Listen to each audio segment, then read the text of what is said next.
GCash on hold. Paano nga ba i-report at i-resolve itong issue sa GCash para pwede na ulit magamit?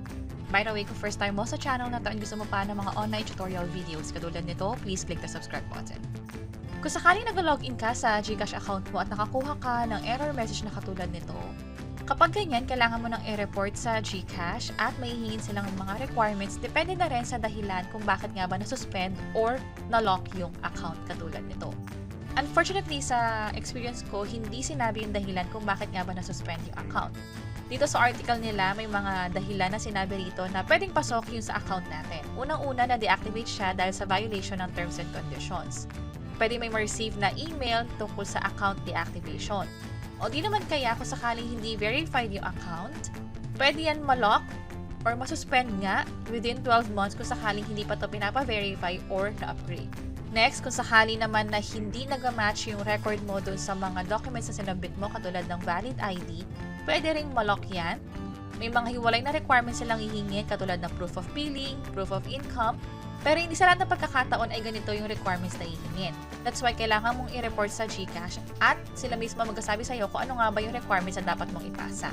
Meron din sinabi ditong other reasons, pwedeng dahil sa illegal use or inactive wallet. Ibig sabihin, within 6 months o lumagpas na yung 6 months, wala man lang transaction sa GCash account.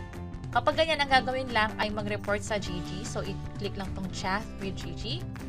Mula dito, pwede nyo i-report na account is on hold or pwede nyo pang mas i-describe pa kung sakaling may nakikita kayong ibang error message. Ang kailangan nyo gawin ay i-provide yung cellphone number na nakalink sa GCash. Para sa mga international phone number, ilagay nyo na rin yung area code. Next naman ay i-validate or i-check ng system kung sa'yo ba talaga yung GCash account na ni-report mo dito. Pwedeng hingin yung email address, yung complete name, birth details, o yung ID na ginamit mo na nasa record ng GCash. From here, kapag accurate yung mga information, hihingan na kayo ng documents.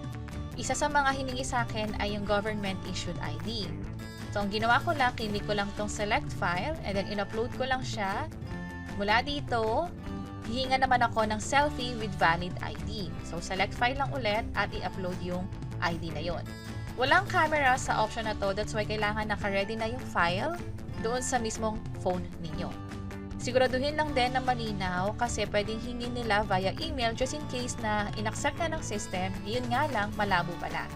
So, from here, nung na-upload ko na successfully, nagkaroon na ako ng reference number na katulad nito. At ito yung halimbawa ng email na ma-receive ninyo sa GCash.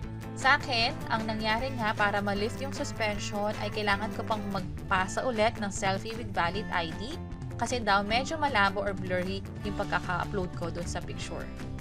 At kapag nasubmit nyo na yung ID, hintayin nyo lang ulit yung magiging reply ng GCash.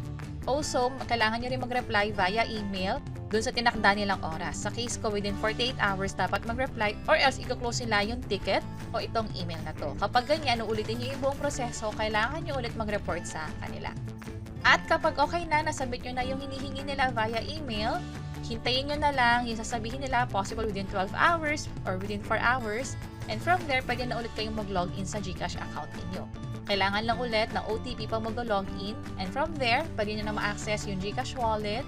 Kung meron din kayong GSave, GBarrow, or GInvest, pwede nyo na rin yung magamit sa GCash app.